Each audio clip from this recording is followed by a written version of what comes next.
Mapagpalang gabi po sa bawat isa at higit po sa ating Diyos na buhay. Sabayan niyo po ako na magbasa ng salita ng Diyos sa King James Tagalog Version na makikita po sa John chapter 9 verse 1 hanggang verse 41. At sinasabi po dito sa verse 1, at sa pagdaraan niya ay nakita niya ang isang lalaking bulag mula sa kanyang kapanganakan. Verse 2, at itinanong na sa kanya ng kanyang mga alagad na nangagsasabi, Rabbi, sino ang nagkasala, ang taong ito o ang kanyang mga magulang upang siya ipanganak na bulag? Verse 3, sumagot si Jesus, hindi dahil sa ang taong ito ay nagkasala, ni ang kanyang mga magulang man, kundi upang mahayag sa kanya ang mga gawa ng Diyos. Verse 4, kinakailangan nating gawin ang mga gawa niyaong nagsugo sa akin. Samantalang araw, dumarating ang gabi na walang taong makagagawa. Verse 5, samantalang ako'y nasa sanlibutan, ako ang ilaw ng sanlibutan. Verse 6, nang masabi niya ang ganito, siya'y lumura sa lupa at pinapagputik ang lura at pinahiran ang mga mata niya ng putik. Verse 7, at sinabi sa kanya, umayo ka, maghugas ka sa tangke ng Siloam, na kung liliwanagin ay sinugo. Siya nga'y humayo at naghugas at nagbalik na nakakakita. Verse 8, ang mga kapitbahay nga at ang mga kakita sa kanya ng una na siya'y pulubi ay nangagsasabi, hindi baga ito ang nauupo at nagpapalimos? Verse 9, sinabi ng mga iba, siya nga. Sinabi ng mga iba, hindi, kundi nakakamukha niya. Sinabi niya, ako nga. Verse 10, sa kanya nga'y kanilang sinabi, paano nga ang pagkadilat ng iyong mga mata? Verse 11, sumagot siya, ang lalaking tinatawag na Jesus ay gumawa ng putik at pinahiran ng aking mga mata. At sinabi sa akin, humayo ka sa Siloam at maghugas ka. Kaya't ako'y humayo at naghugas at ako'y tumanggap ng paningin. Verse 12, at sinabi nila sa kanya, saan naroon siya? Sinabi niya, hindi ko nalalaman. Verse 13, dinala nila sa mga Pariseyo siya ng unay bulag. Verse 14, araw nga ng Sabat nang gumawa ng putik si Jesus at padilatin ang kanyang mga mata. Verse 15, muli ngang tinanong naman siya ng mga Pariseyo kung paanong tumanggap siya ng kanyang paningin at sinabi niya sa kanila, nilagyan niya ng putik ang ibabaw ng aking mga mata at nagugas ako at ako'y nakakakita. Verse 16, ang ilan nga sa mga Pariseyo ay nangagsabi, ang taong ito'y hindi galing sa Diyos sapagkat hindi nangingilin sa Sabat. Datapwat sinasabi ng mga iba, paano bagang makakagawa ng gayong mga tanda ang isang taong makasalanan? At nagkaroon na ng pagkabahabahagi sa gitna nila. Verse 17, muling sinabi nga nila sa bulag, ano ang sinabi mo tungkol sa kanya, na siyang nagpadilat ng iyong mga mata? At kanya sinabi, siya'y isang propeta. Verse 18, hindi nga nagsipaniwala ang mga Hudyo tungkol sa kanya, na siya'y naging bulag at tumanggap ng kanyang paningin, hanggang sa kanilang tinawag ang mga magulang niya o tumanggap ng kanyang paningin.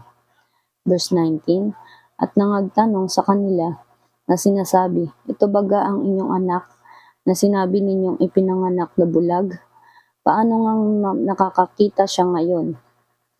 Verse 20, nagsisagot ang kanyang mga magulang at nangagsabi, nalalaman namin ito'y aming anak at siya nga'y ipinanganak na bulag. Verse 21, datapwat kung paanong siya'y nakakakita ngayon ay hindi namin nalalaman, o kung sino ang nagpadilat ng kanyang mga mata ay hindi namin nalalaman. Tanungin siya. Siya'y may gulang na, siya'y nagsasalita, Siya ay magsasalita para sa sarili niya. Verse 22, ang mga bagay na ito ay sinabi ng kanyang mga magulang sapagkat nangatatakot sa mga Hudyo, sapagkat pinagkaisahan na ng mga Hudyo na kung ang sino mang tao ay ipahayag siya na siya ang Kristo, ay palayasin siya sa sinagoga. Verse 23, kaya't sinabi ng kanyang mga magulang, siya'y may gulang na tanungin siya. Verse 24, dahil dito'y tinawag nilang bilang ikalawa ang taong naging bulag. At sinabi sa kanya, luwalhatiin mo ang Diyos, nalalaman naming makasalanan ang taong ito. Verse 25, sumagot nga siya, kung siya ay makasalanan ay hindi ko malalaman. Isang bagay ang nalalaman ko, na bagamat ako'y naging bulag, ngayon nakakakita ako. Verse 26, sinabi nga nila sa kanya, ano ang ginawa niya sa iyo? Paano ang pagkadilat niya sa iyong mga mata?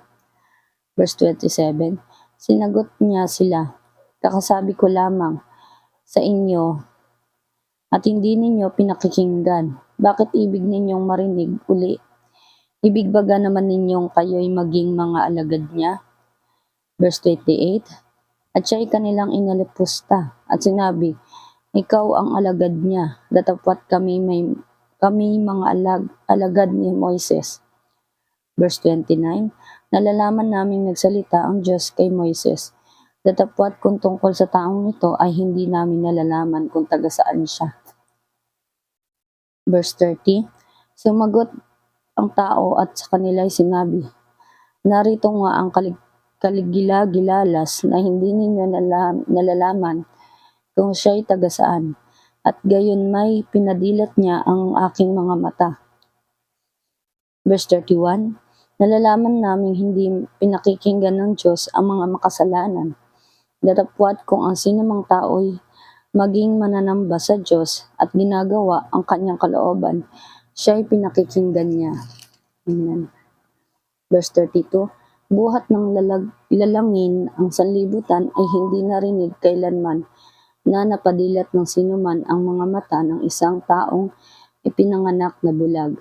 Verse 33, kung ang taong ito'y hindi galing sa Diyos ay hindi makagagawa ng anuman. Verse 34, sila'y nagsisagot at sa kanila'y sinabi, ipinanganak kang lubos sa mga kasalanan at ikaw baga ang nagtuturo sa amin?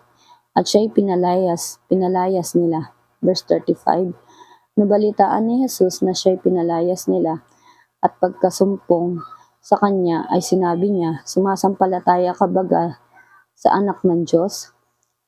Verse 36, sumagot siya at sinabi, at sino baga siya, Panginoon, upang ako'y sumampalataya sa kanya?